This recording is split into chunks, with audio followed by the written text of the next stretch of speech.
Hello बच्चों, let's see the question. The question says describe 5 features of non-democratic Pakistan under General Musharraf. Question question में हमारे से पूछ रहा है कि 5 फीचर्स बताओ नॉन डेमोक्रेटिक पाकिस्तान के अंडर जनरल मुशर्रफ और state 3 features of a non democratic government in Pakistan Parvez Musharraf.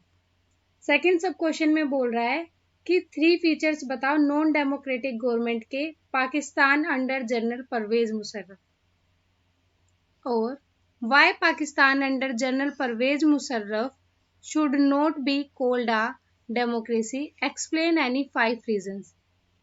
Third sub question में बोल रहा है कि जब पाकिस्तान जनरल मुशर्रफ के अंडर था तो उसे नॉन डेमोक्रेटिक कंट्री क्यों कहते हैं, कोई 5 कारण बताओ। क्वेश्चन हमें और में दिए हैं बच्चों, इट मीन्स कि क्वेश्चन की लैंग्वेज डिफरेंट है बट आंसर सेम है। की concept of this question is non democratic country, गैर लोकतांत्रिक देश। The country in which rulers are not elected by the people, यहाँ पर जनता अपने शासक को खुद नहीं चुन सकती। Free and fair elections are not held there, यहाँ पर स्वतंत्र और निष्पक्ष चुनाव नहीं होते। General Pervez Musharraf led a military coup in October 1999 which overthrew a democratically elected government, declared himself the chief executive of the country. General Parvez Musharraf थे जो उन्होंने अक्टूबर 1999 में एक मिलिट्री कूप का नेतृत्व किया था बच्चों, जो एक लोकतांत्रिक रूप से चुनी गई सरकार थी और उन्होंने खुद को क्या करा, चीफ एग्जीक्यूटिव घोषित कर दिया। He changed his designation from the chief executive to the president of the country.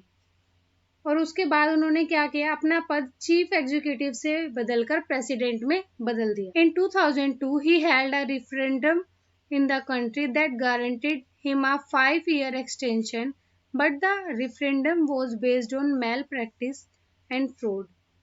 2002 में क्या हुआ, उन्होंने देश में एक जनमत संग्रह आयोजित किया जिसने उन्हें 5 साल का विस्तार दिया, लेकिन जनमत संग्रह में उन्होंने धोखाधड़ी पर आधारित था जो उनका जनमत संग्रह था। That's he become president of the Pakistan. He amended the constitution of Pakistan by a legal framework order in 2002. According it to the president can dismiss the national or provisional assemblies. Legal framework order क्या था बच्चों, इसके तहत जो पाकिस्तान के संविधान में संशोधन किया गया, according to this order Mahapati था सभी राष्ट्रीय या प्रांतीय विधानसभाओं को खारिज कर सकता है। Pakistan had elections, elected representatives had some powers, but they could not take the final decision. The final power rested with military officers and general Musharraf himself. और जो पाकिस्तान में इलेक्शंस होते हैं और चुने गए प्रतिनिधियों के पास शक्ति भी होती है, पर जो फाइनल डिसीजन वे फिर भी फाइनल डिसीजन नहीं ले सकते। जो फाइनल डिसीजन लेने की पावर है वो जनरल मुशर्रफ के पास ही होती है। Hope you understood it well, best of luck.